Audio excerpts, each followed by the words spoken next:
Hello, everybody, and welcome to the Dead Unicorn, the tabletop role-playing game club, where we again are talking about Legend of the Five Rings because you guys love it when we talk about Legend of the Five Rings. It is a great fantasy role-playing game, card game, and we're going to talk about Fields of Victory.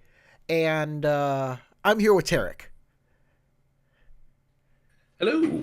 How's it going, everybody? Are you ready for the fields of victory, the overwhelming victory you're about to experience in the field This is of Tarek's Rokugan? favorite clan that's going to be featured here. It is. It really is. I love the Lion Clan. I've been a fan of the Lion Clan for so long. They just feel to me like the quintessential samurai you get in like old samurai movies, which I was obsessed with growing up. So like the lion are kind of like a natural fit. They also have this weird kind of uh like structure to themselves historically in L5R, where they are one of the only clans where you can actually say that they have this kind of idea of a meritocracy and that they actually follow it, which is rare to see in any kind of game system or a real world scenario. Meritocracy is usually kind of bullshit So or like a thing they use to manipulate people. But yeah, in Rokugan, the Lion are the only clan that is like, yeah, you can go from Ashigaru to Samurai if you prove that you're good enough to do that. So Tarek, Um, you made a Interesting. face about this before we talk. Yeah, that face. Yeah. Because we're not going to bury the lead here. We're not going to be very favorable to this book, No, unfortunately not. Yeah, and you I, don't I like mean, that like I said, your clan is in it. But don't worry, my friend. My favorite clan is actually the Dragon Clan, and they were in the Wilds, and that one is even worse. yeah, I'll agree with that. The Rid of the Wilds was something. It certainly was something. It was a Yeah. thing. So Not necessarily what we expected. let's dive right in. Let's get going. Where do you want to start? Because there's a lot I to don't this know. book. I So the easiest place to start, I think, would be the chapter 3, the Acts of War all right. section, because I think so, because we don't have a lot of great things to say about it, and we can probably speed through it pretty quickly. Um, because the well, so okay, do you want to do chapter 3, or do you want to start from the beginning We and can kind do of go chapter through three. this? I'm perfectly happy to start wherever you want to start. I'm just Okay, trying to so find chapter three. It's I will say one thing I will say this to start this off is the little blurbs, little like history blurbs. I really like them. They're really interesting.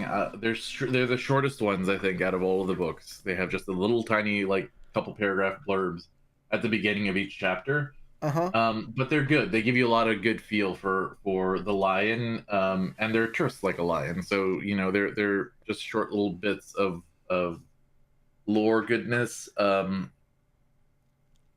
Acts of War has one that's interesting, kind of between the enmity of the lion and the crane, Uh-huh. um, kind of pushing that out, and then we jump into like all kinds of new rules for mass battle. They realized with the base book they really shit the bed when it came to mass battle. Um, and they were like, okay, we need to do something to fix that, because that's a big part of Rokugani history. That's a big part of the game. Mass battles could be like your whole campaign can revolve around war between the clans or with external forces, whatever. And we need better rules to kind of map to allow people to really dig into So mass battle if they want to. I'm gonna just go for a little overview of what the original mass battle rules were. If Sure, you want to yeah. check out our full review, we did a live review of the core rule book where we talk about it at length. But to just summarize it, basically you get armies that have cohorts in it, and player characters or notable NPCs can be in charge of the army or A cohort. cohorts, and then you can deploy those cohorts around a battle map, and then they can do certain things, but mostly they take damage that is attrition, that is like losing people from your army, or doing morale damage, which is called what's the morale damage called? I think it's actually called morale, isn't I it? think it is. Yeah, something like that. Um so Discipline. before I they think it's kind of discipline actually. disperse, Yeah, it is it kind I of think it's actually removes discipline. your character from the battle rather than, you're commanding a unit. So basically, instead of you moving your character around the board, you're moving an army, not an army, but like the idea of an army, a cohort Yeah. around. Yeah, you And have your little unit that you're moving around, then and you're you in control of only that unit. and then you're rolling dice and marking stuff. It basically is a battle simulator, but it's kind of bare bones. And Hmm. nothing against battle simulators. They have their place, and a lot of people like them in role playing games.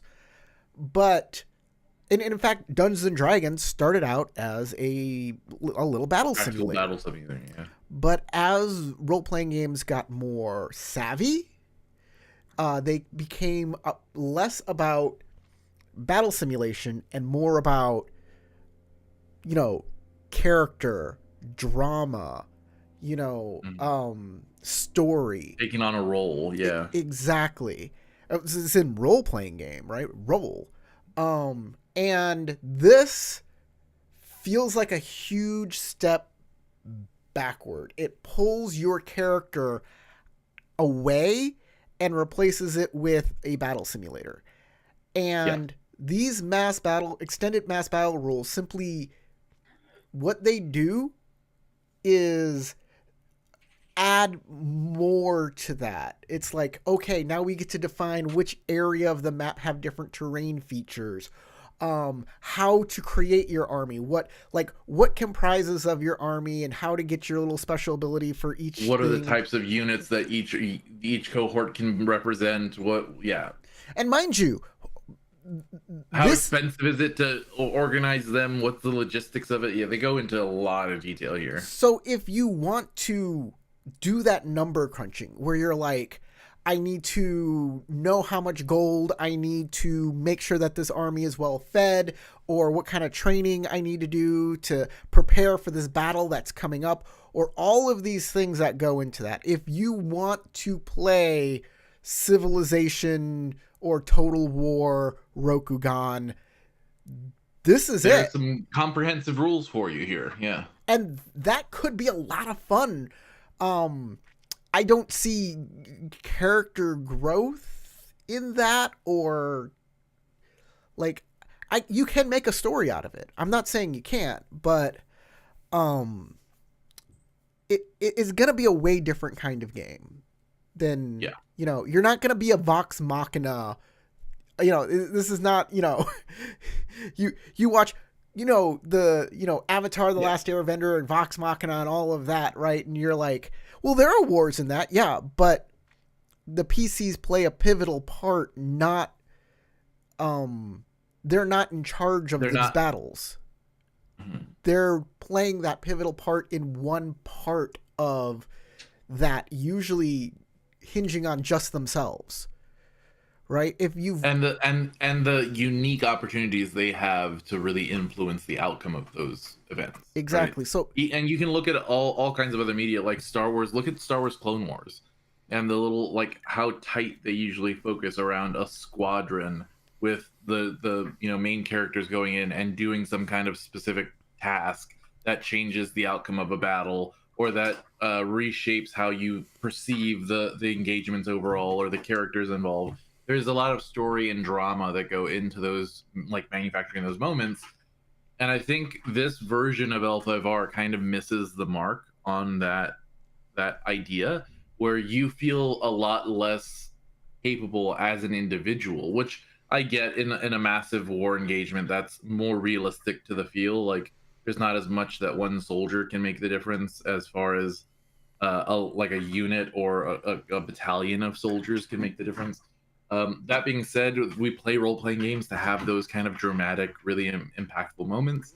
And if you don't have that inherent to the scheme of how you run these encounters, it can feel very easy to disconnect and just check out because it's just a numbers game at that point. Mm-hmm, mm-hmm. And don't get me wrong, I enjoy that kind of detail and granularity. I think this could be a really fun thing to do outside of having your character involved. If you were just saying, hey, let's set up a campaign thing where each of us takes an army and we fill it out and then play out the scenario like that, it could be really cool, could be really Warhammer fun. But Warhammer is a very fun, very yeah. popular game.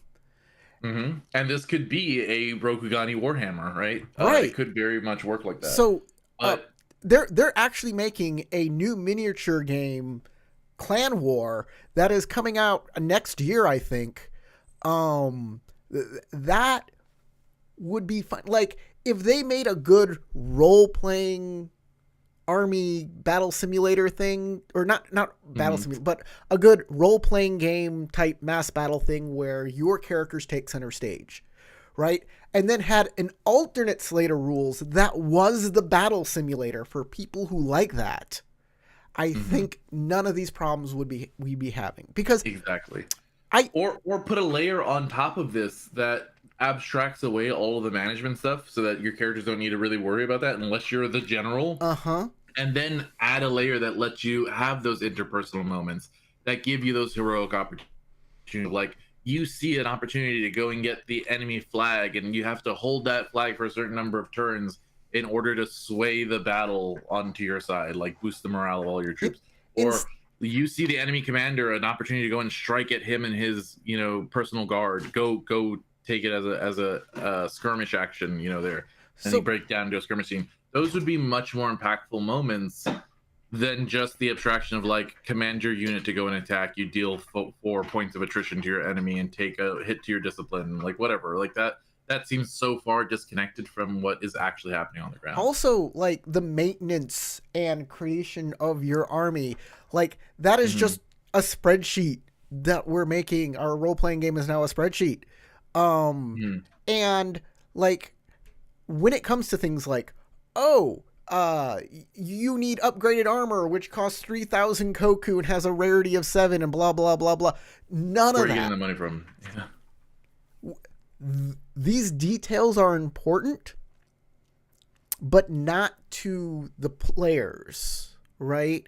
So not unless you're running a game specifically housed around this idea. Like, if you are playing a game where your entire campaign is going to be, you have 4 players, each one of those players is a commander in this army, and the whole campaign is doing literally a military campaign across Rokugan, then maybe this could be a really awesome thing, right?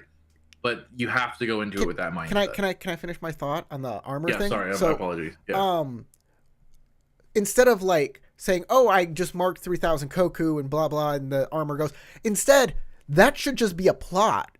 It's like, hey, our army needs upgraded armor, and there's a guy over there that can help us upgrade our armor.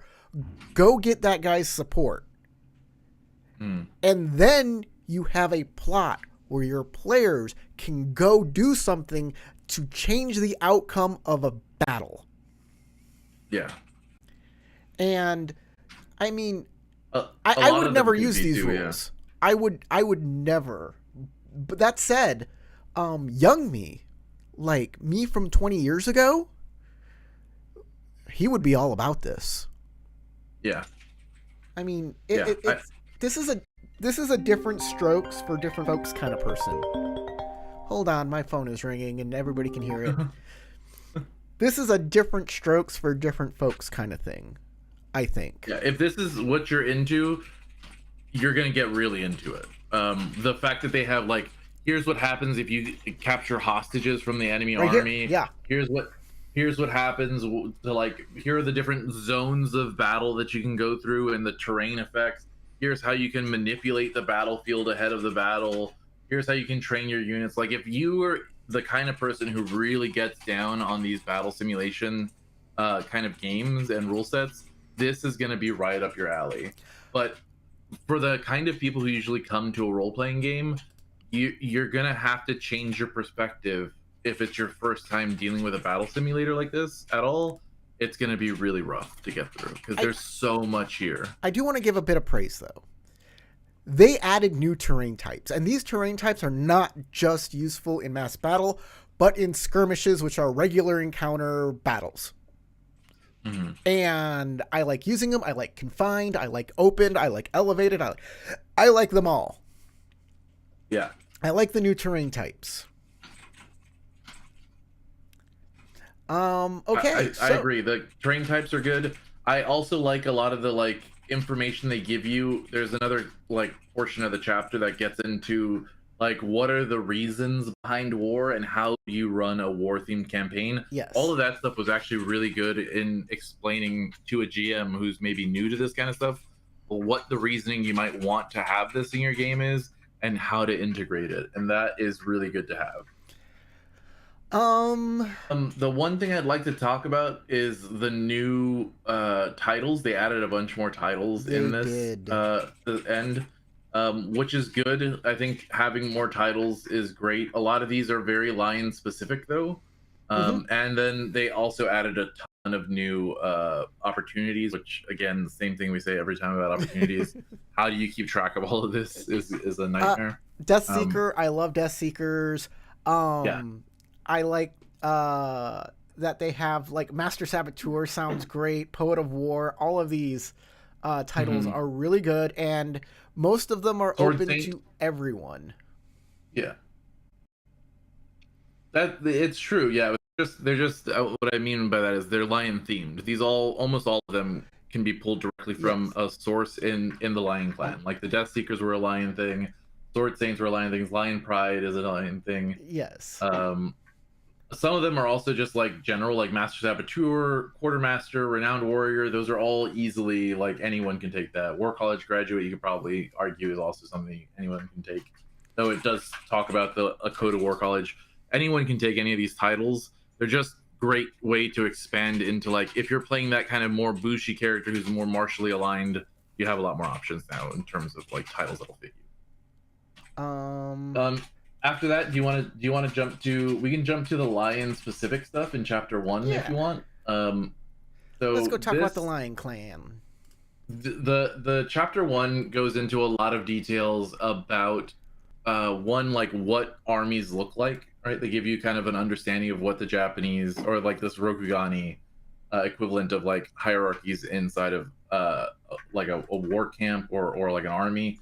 You have conscripts, you have Ashigaru, you have Bushi, you have mercenaries, you have specialized units of engineers and all kinds of different other stuff, support units, and they talk about the hierarchies, like what is the unit scale, what is what does it mean to be a sergeant, lieutenant, captain, general, shogun, all the way up. And they give you a bunch of different like NPCs throughout this chapter and plot hooks that can be used. They talk about the Imperial Legions, which are a big part of the Lion Clan because the majority of the Imperial Legions are made up of people who were members of the Lion Clan at one point. And they have how each clan like uses their army, what their style is, what which is great because how each one. The best thing I like about L5R is how different. While each clan is like, we're all like fantasy Japanese people, but somehow they're all different in their philosophies and thinking and how they come upon, which is great. It's one of the things that like a lot. Really makes me love L5R is the fact that you have, everybody's a human, but everybody is so different as a human. Like humanity is so great and diverse and wonderful. I don't need to play an elf or a goblin to be. I don't need to play a cat person to be special. I can be a special person and be human from a clan that's named after a cat. Yeah, exactly. After that, we have just a lot of historic. Oh wait, the places where war like and they tell you what each legion is made out of, which is really cool. The places where they store historical documents. I like this. I wish there was like more titles. Like just give me a bunch of like titles of war books or poetry books or stuff like that, because as a game master, like give me lists of things that I can just look at and go, it's this one. And I don't need Hmm. more than maybe a title and a tiny just a title would work, because players are always asking me what's in this library and I don't know. Yeah. But here at least we have like Akoto's leadership, and there's one The Bayushi's Lies, sword. Miyamoto's Yeah. Ninten, and the Tao Shinsei. I'm like, okay, cool. There are actual books with names that I can be like, here you go. Yeah, give us some Elder Scrolls style books. You know what I mean? Just some book Right. names that exist in the world that fill out the lore and make people make something feel more like realistic or memorable. Make a I book. do like how they go. Make a But book of just other books that have like excerpts, just like yeah, that'd be cool. That actually, I would like that. That would be awesome. I know. I also like the adventure seeds. They have a bunch of different adventure seeds that they've added into this section. They have expanded on different approaches for each clan, keeping history and like the more academic side of things. Can Which I is talk interesting about that they've put it one into this book. specific thing? Sure. Blue Dreamers. Blue Dreamers. The Caillou Blue Dreamers. Oh, yes. So I'm all about like tinier and tinier sects within Rokugan.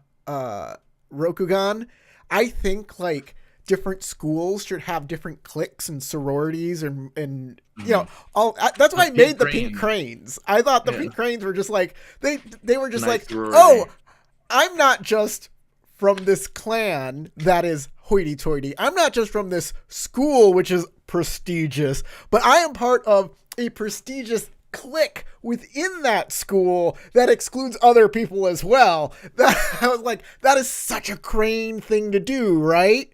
And here we have a kind of cliquish group within the Caillou called the Blue Dreamers.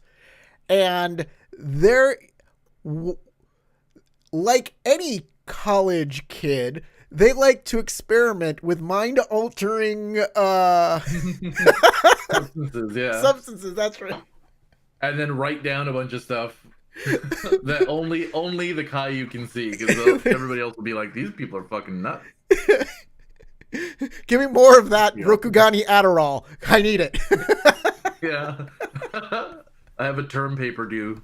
And I love the fact that the Caillou are like the ones to do that kind of stuff. Like they have so much, like it just fits for the Caillou so well. But they also have like secrets for the Unicorn Clan, where the Unicorn Clan secrets are kept. The War Colleges of the Lion. There's a ton of stuff here about like the more intellectual pursuits or academic pursuits in the Empire, and I love it. I think that it's very useful information to have there. The Empire at War, the Rise of the Empire. It gives you we're like in a textbook area the now. Battle of Cooling. Okay. Cooling, huh? Our biggest problem with this book is it feels like a textbook. It does. It really like does. the beginning breaks down what an army is and who are what a general is and what a lieutenant is and here we have, this is a history of all of the battles, and here's how it started and here's how it ended and here's blah blah blah blah blah blah. And here are the movements, the troop movements that they made. Yeah, they have little diagrams for. I hate the diagrams. The diagrams, like, what does this even mean? This battle of Regret Shadow. Your guess is as good as mine of what's happening there. So it reminds me, have you ever seen the old, so before Total War came out, the History Channel used to do these like episodes on a battle, right? They'd be like, okay, here's the history of Hannibal and his war against the Romans, right? And they'd go in and have these little diagrams where they showed the troop movements and then had an AI or like a CGI kind of generated recreation of what the battle might have looked like or whatever. And this is what reminds me of, because it shows you the little, like, here are the tactical diagrams of where the troops moved and how they came and did a pincer maneuver and outflanked the enemy. Like, but what it reminds me on of. these on these diagrams from like the History Channel and stuff, like even in my old textbooks, I could more clearly see what was happening with the battle. And here, let's go to the next one, the Battle of Broken Hooves. It's just like everything goes like we have the forces of the Lords of Grass and they go everywhere, and Yeah, it's just like, okay.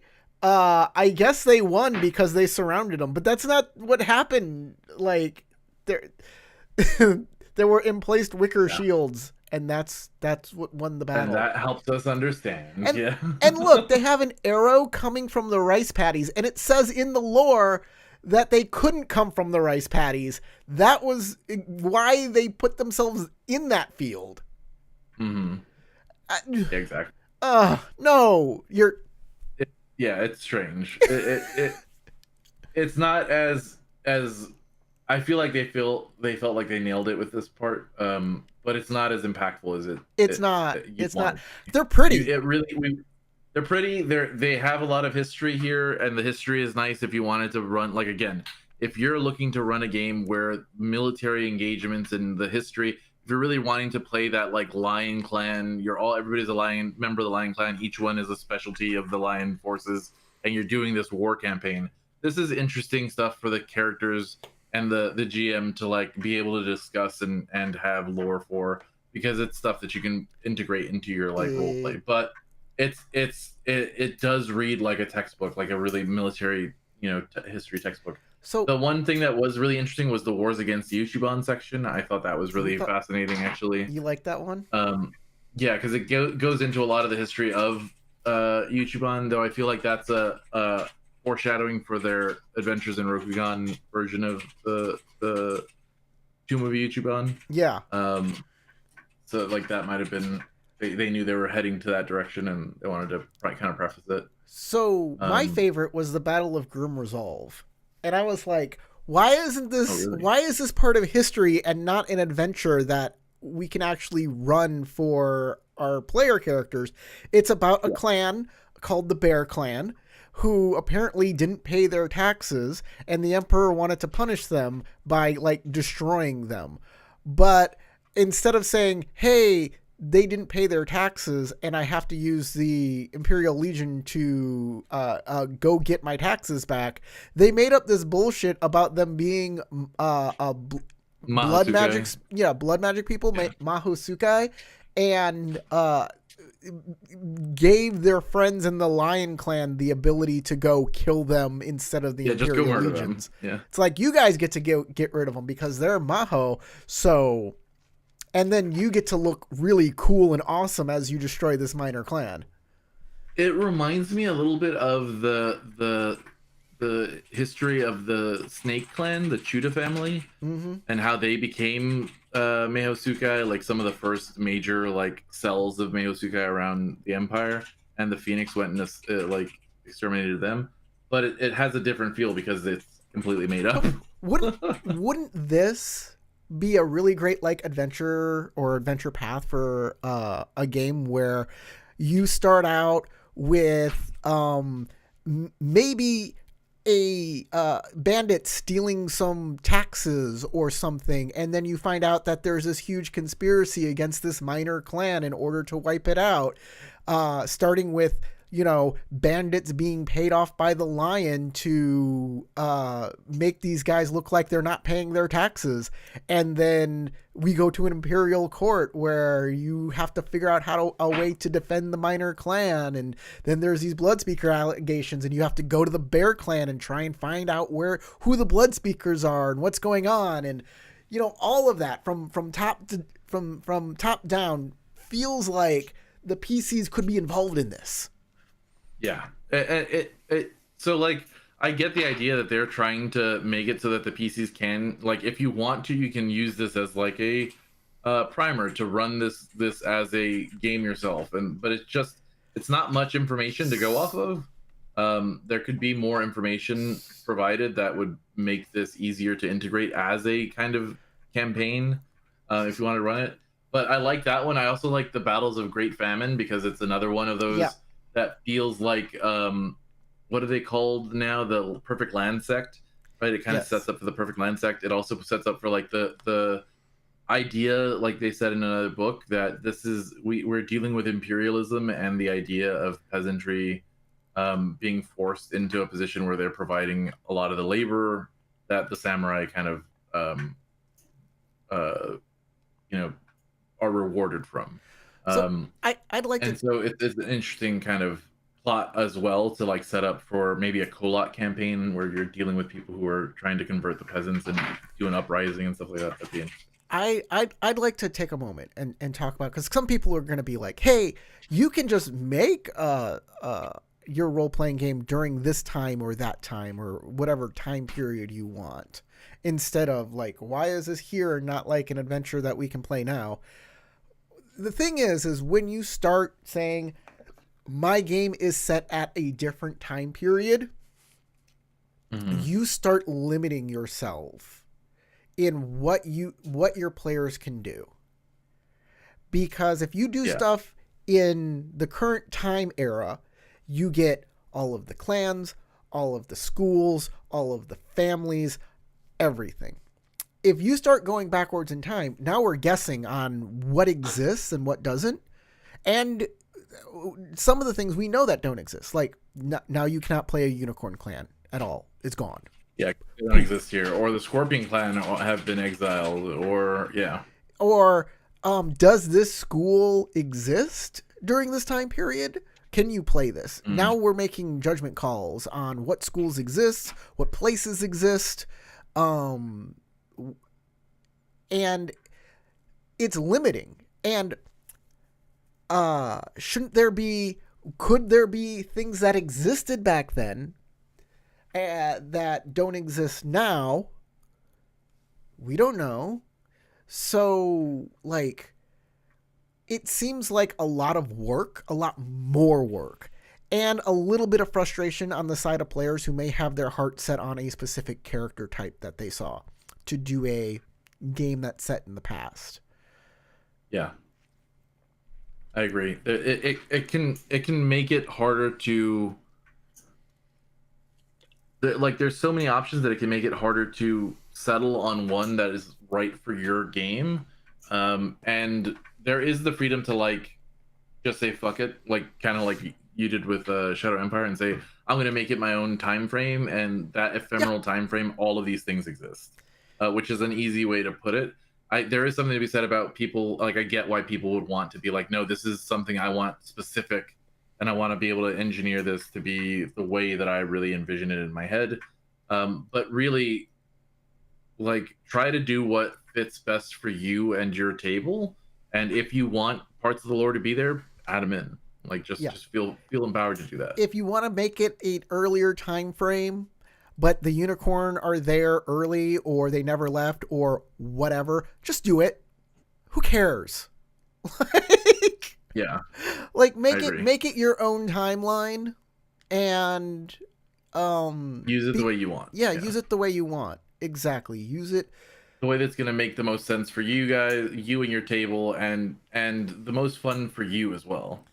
I mean, this should be the same for any game, though, if you're playing Star Wars or Lord of the Rings, because there are going to be those players that are the lore sage or the lore repository, and they're going to say, if you do anything that falls outside of the purview of the lore or what is canon, they're going to get all up in your business and be like, well, this is not actually how any of this is supposed to go. Don't you know that Count Dooku did this instead of that? Or, and the funny thing is like, you listen to the writers, right? Who write, like, well, just take Star Wars. Like,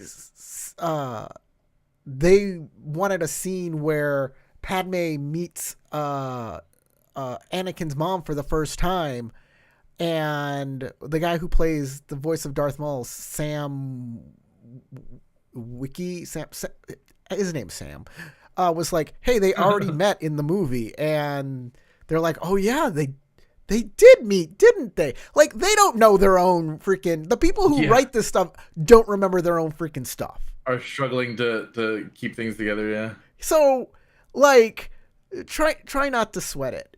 On the other hand, I do understand, like, a player saying, I wanted to play this because I want it to be part of this world that I know and love.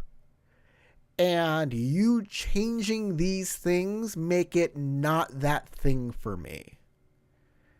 So there is a balance to be struck. Yeah, depending on, and it's like we were saying earlier, it depends on what your tables and like where your tables investments lie, like where their priorities lie. It's a good thing to try to like so this is something that we did in our games, and I think it was part of, I want to say, Seventh Sea, where they have a before the before you plan out your great campaign, survey your players to see what their where their interests lie, what they're like, what they find valuable in role play and in the campaign in general, and then try to build toward that. Taking into consideration, like, okay, 50% of my players say that combat mass battle is their primary focus. 20% say intrigue, and the last 30% say that they want high role play, high fantasy role play. So now I know these are the things that are going to be most impactful to my players, and that way I can build a campaign that kind of fits for that table, specifically for what they want to get out of the game sessions. But but And also, then, if that's the case, you can use tools like this to kind of increase and enhance those opportunities. if that's the way we're going, remember, everybody's here to have fun. And if you as a game master are like 50% of my, 50% want this mass battle thing, and I as a game master just don't want to run that. I mean, uh-oh, Tarek, did you freeze? Oh no, I think he's. So bad. Yeah, I came back. I'm at like a really high ping for some reason. I don't know why. noticed. So yeah, if you're the game master and 50% of your table is just like, we need mass battle, and as a game master you're just like, that's not fun for me. I don't want to create all of this, I don't want to create lots of charts, and this is not a kind of role-playing game I want to run. I Or mean, that I feel prepared to run. I Like, know, also, right? that's fair. Yeah. So Like, I don't want to have so to do this kind of massive research in order to just run a campaign. Like, no, I get that. Yeah. So I know a lot of game masters who are like, they don't ever talk to their players and ask them any questions about what they want. They're just like, I have a vision and I'm going to run my vision, and you players are going to enjoy it because this was my Yeah. thing. And Or else. Yeah. And there's I mean, balances. it's There's fair. balance in But everything.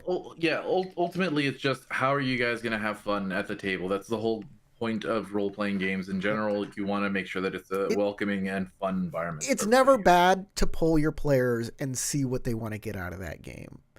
And Yeah. if there is some group of players, or a large group that kind of want something that you're a little uncomfortable with, tell them, just be upfront with that. And also say, also try to experiment, put a little sprinkle in, and maybe you'll find that it's not what you thought, maybe it's better than what you thought. Who knows, you know? Yeah. Let's go to the Lion Clan. Let's actually talk about the freaking lion. Where are they? Yeah. Battle of After Toshirambo. all of the battles, there's a bunch more. Battle of Toshirambo. So I think it starts on 45. Yeah, Yeah, 45. 45. The Lion Clan. Families of the Lion Clan. Yeah, fantastic. I actually really love this one. I don't think they do the Mon thing here though, Nope. They didn't which is start doing sad the because Mons. They didn't start doing the family Mons until Rid of the Wild, which is the one book we don't like. It's like, and that's the one thing I said was great about it. It's like, hey, family Mons. yeah, which is sad because the Lion Mons are actually kind of interesting. The details that go behind them. They had it in the Secrets of books, like all the different like unique things you can see about the Mons and what they tell you about each family. Not just with the lion, but every clan had their little things, and I like the lion ones too. Here we have little sidebars that just kind of describe what the Mon is. Like the Akoto family Mon is a reserved lion face divided in two halves, one representing the tactical thinker, the other representing the martial spirit. Oh no, he's frozen again. We'll wait. Down. can you hear me? Yes, I can hear you now. Okay, cool.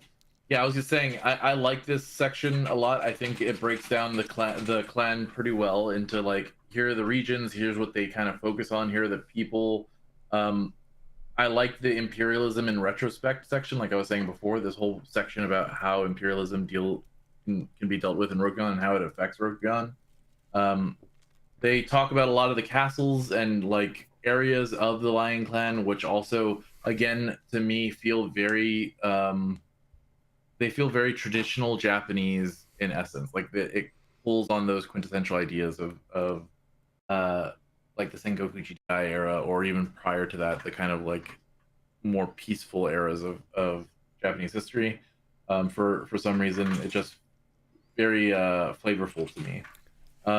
The rejecting of the Tao, which is an important aspect of the Lion Clan. Everybody else, I think literally every other clan embraced Shinsei and the Tao of Shinsei. The Lion were the only ones who were like, no, this is not our way. And that was because Akodo thought Shinsei was an idiot, basically. Like, I don't believe Shinsei. I don't like him. He's just a bald little weirdo. Um, and the way of Akodo is our way. And so they wrote Akodo's leadership, and every lion keeps a copy of Akodo's leadership on them. And in the lion, like the Akodo's main fortress, their main dojo, there is an unopened version of the Tao of Shinsei that they will never open because they said, "Fuck you, we'll keep it. You gave it to us, we'll keep it." But no one's gonna read that bullshit. Like it's so funny to me. They're like no to religion, no to that. I tried to incorporate that ideology into my lion character, into Koto Kage or Ikoma Kage when we were playing, and people looked at me in the game like I was crazy for being like so anti the Tao, and I was like, it's just part of lion lore. I'm just trying to incorporate that side of lion lore because Lakoto said, stupid. I do like the NPCs. They give a lot of like really interesting little Lion Clan samurai NPCs in this book, Mm-hmm. and I think that fits really well. The Matsu, again, they go through the Matsu clan. The Death Seekers get a big highlight here, a big shout out. Yes, I like For those that. of you I who like that don't know, sidebar, and I like yeah, the artwork those, too. This artwork oh yeah, it's awesome.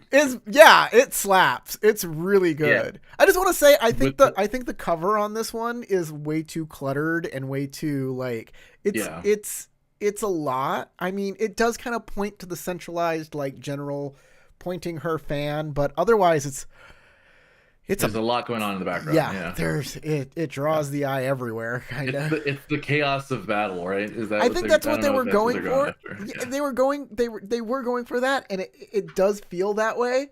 But also, like for a cover, it like next to the other covers, which are more like I can see what's going on it. This one seems cluttered. It seems confined. It seems like not a book that I would pull off the shelf. yeah, And while I understand what they were going for, covers are about aesthetics, not about I agree.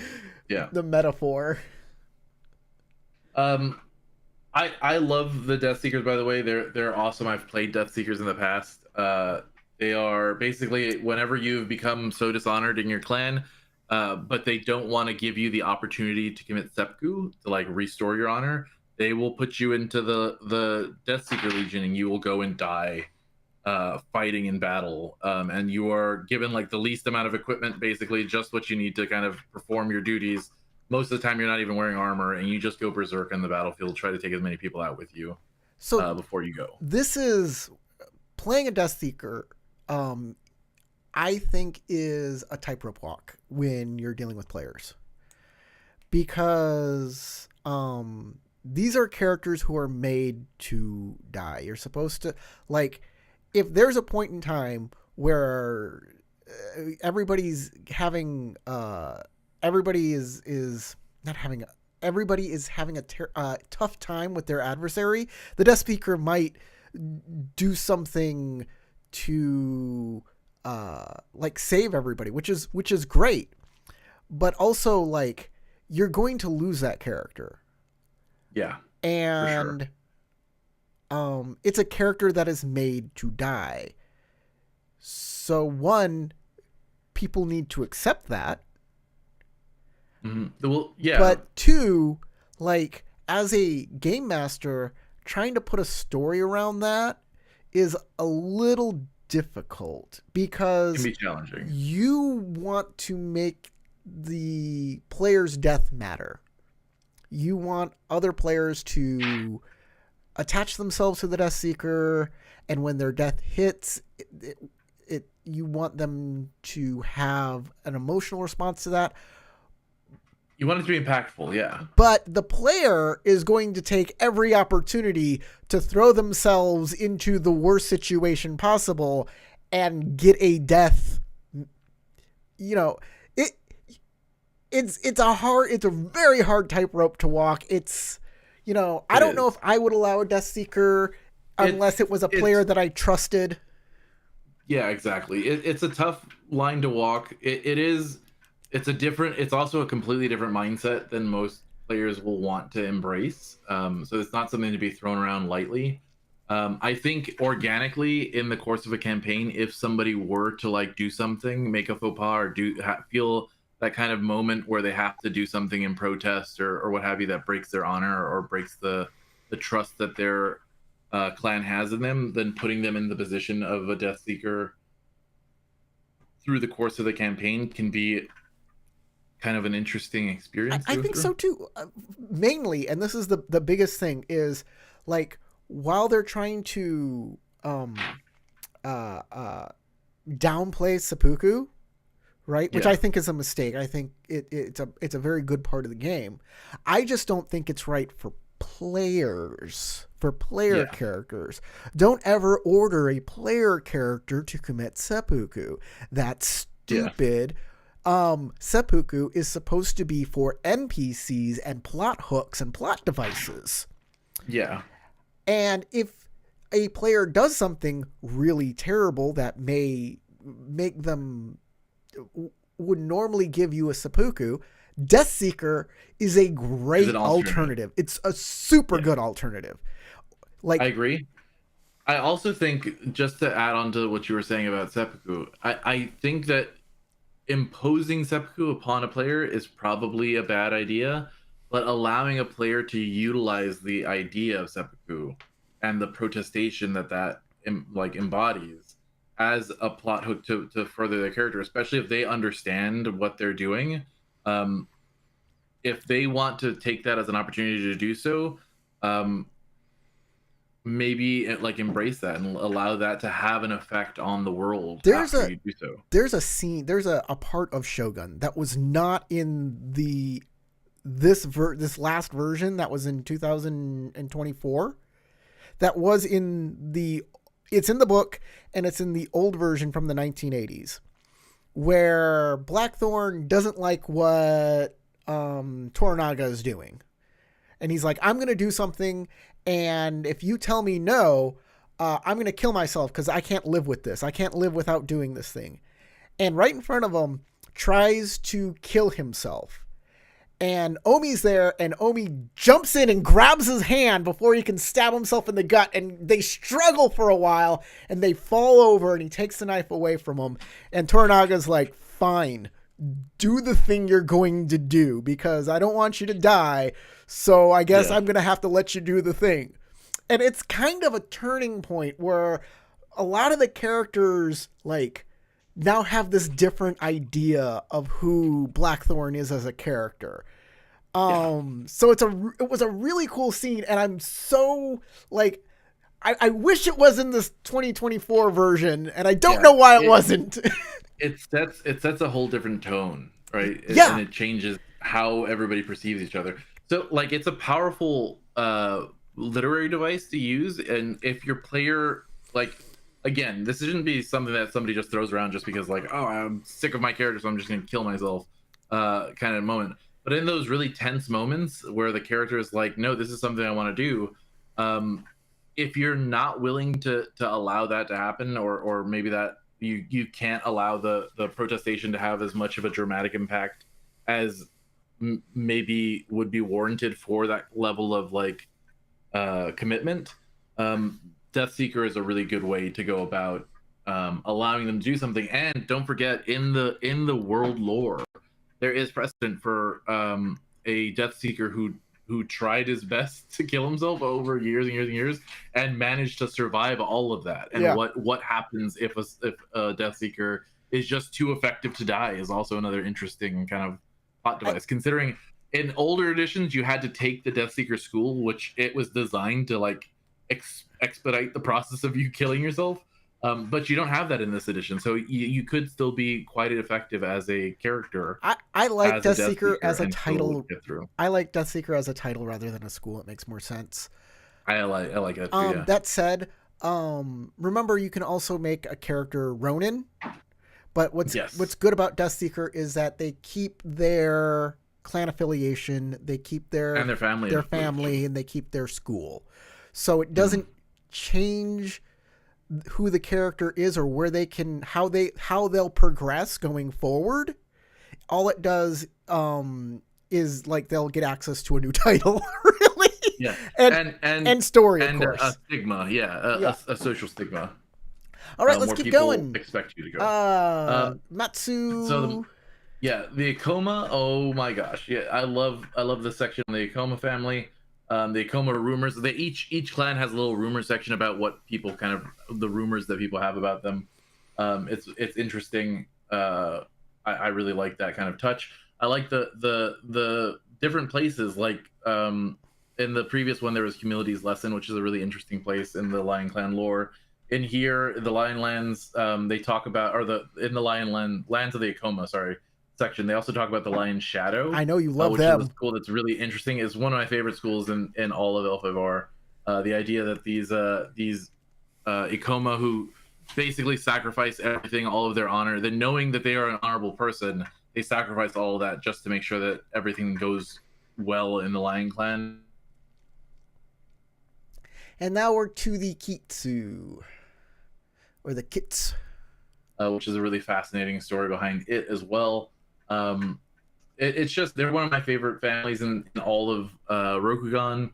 Obviously, I've played a lot of Akoma in my life. Yeah, they're my favorite. I played an Akoma during an official L5R event, a Winter Court forum game that made it into the official Black Canon, the old canon. Yeah. So if you ever pick up the web supplement for that Winter Court, you'll see in Akoma Master Forger, and that was me. Hey. Yeah. Kitsu. Let's talk about the Kitsu. Yeah. We're almost done here. We got about 10 minutes left, so let's talk about the Kitsu and we can wrap it up. Kitsu are fascinating. Obviously, they have the bridge between Ningendo, which is the material plane of Rokugan, and every other plane of existence. They're able to reach out to ancestor spirits and use those ancestors to kind of empower themselves. They have a fascinating history as well, going from being a mystical beast race into being this family of lion, where it was one father and his 7 daughters, and the 7 daughters get married out, which is why there are more women in the Kitsu family than there are men, which is a really interesting dynamic as well. I always say they have fascinating areas. I always say that Legend of the Five Rings is about one of the key things about it is sex, and this is right on that. There are cat people, and we had sex with them. I mean, we banged them, and it was good, and it was wonderful, and now we have superpowers because of it.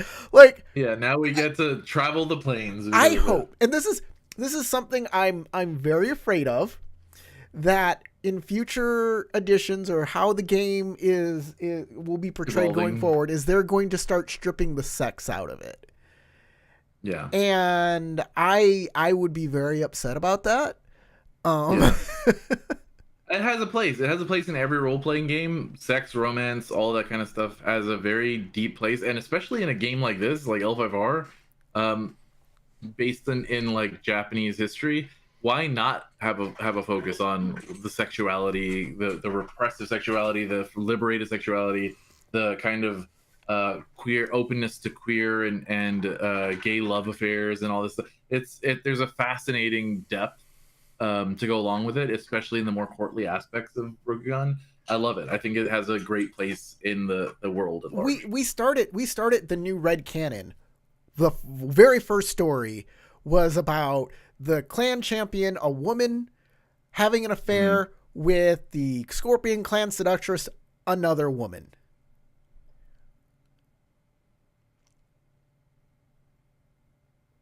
I froze again. Yeah, you're back. I can hear you now.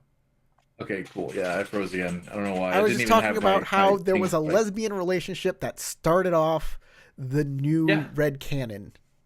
and it's great. I love it. I love the idea that what's her name, Hotoru. Hotoru, yeah.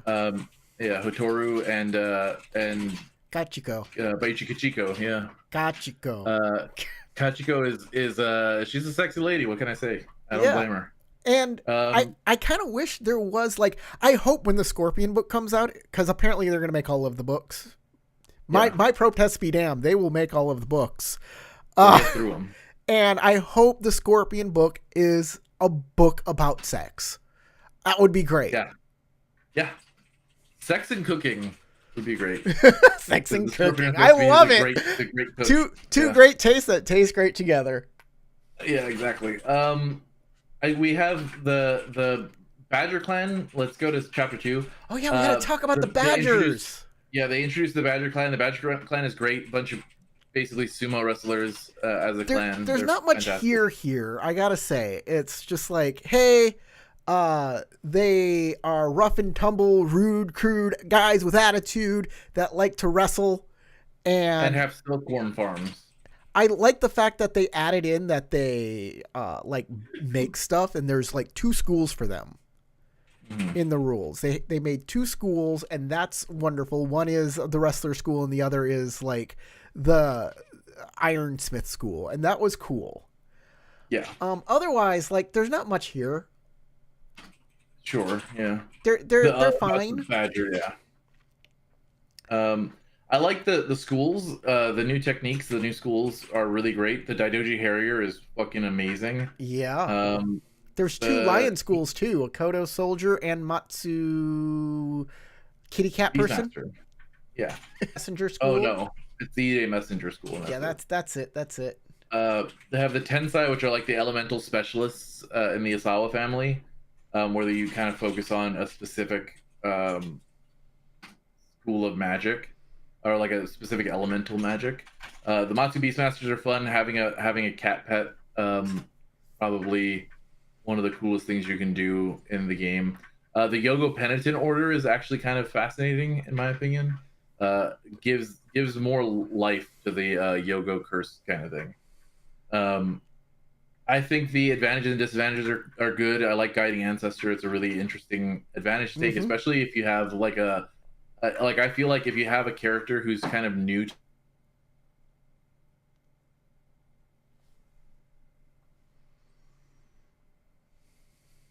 Are you there?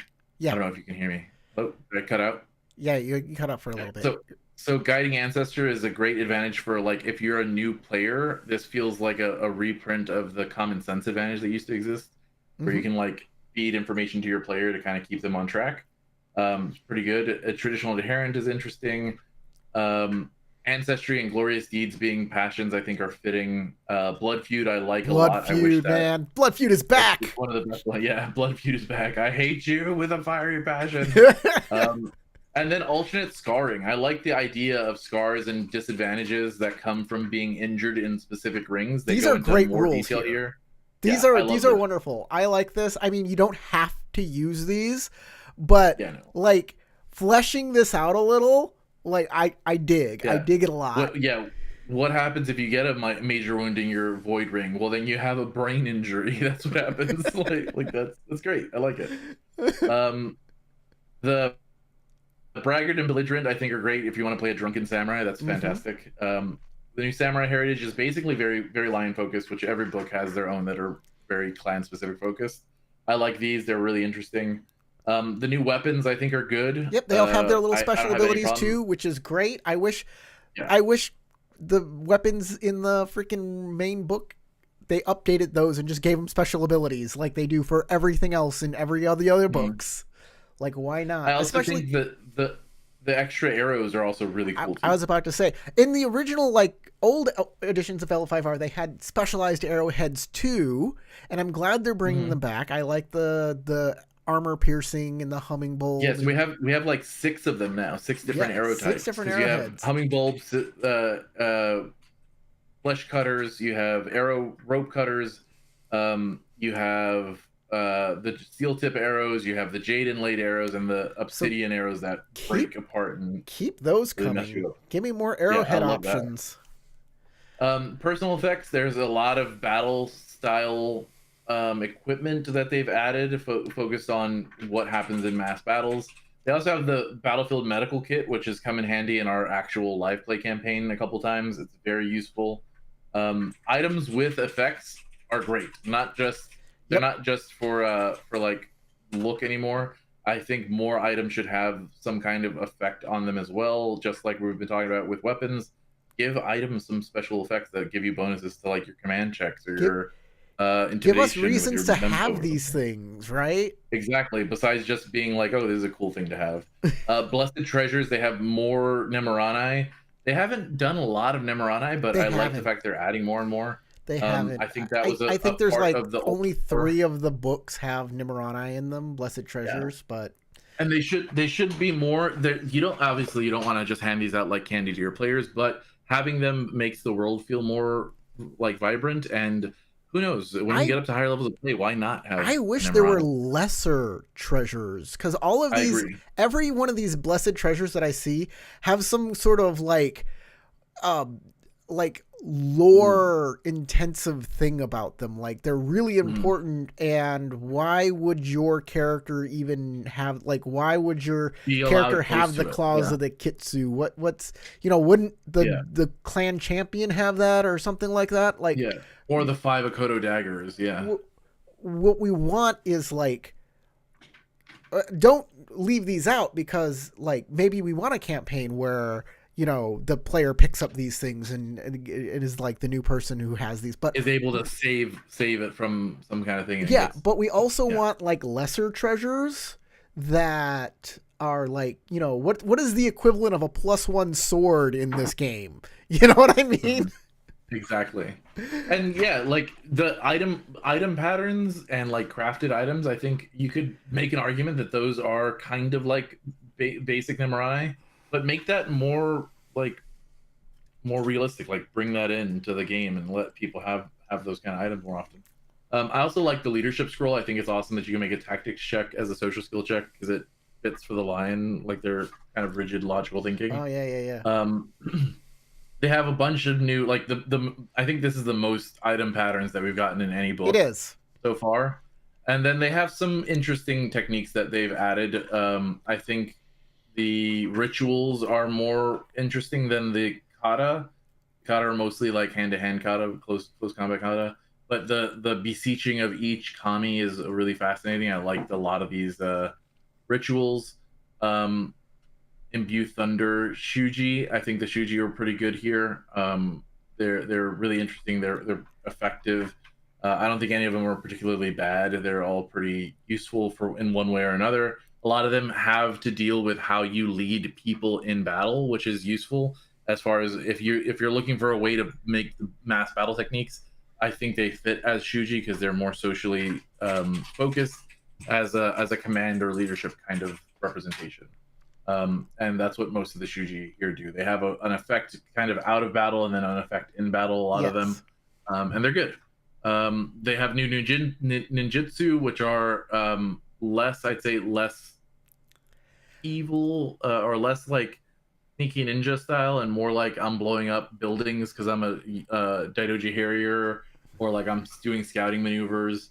They're I think they're very interesting and good for mass combat scenarios I, and how you would use them. I'm And I glad think that that's these kind of, ninjutsu exist that aren't, they're more like saboteur and not assassin, yeah, and exactly.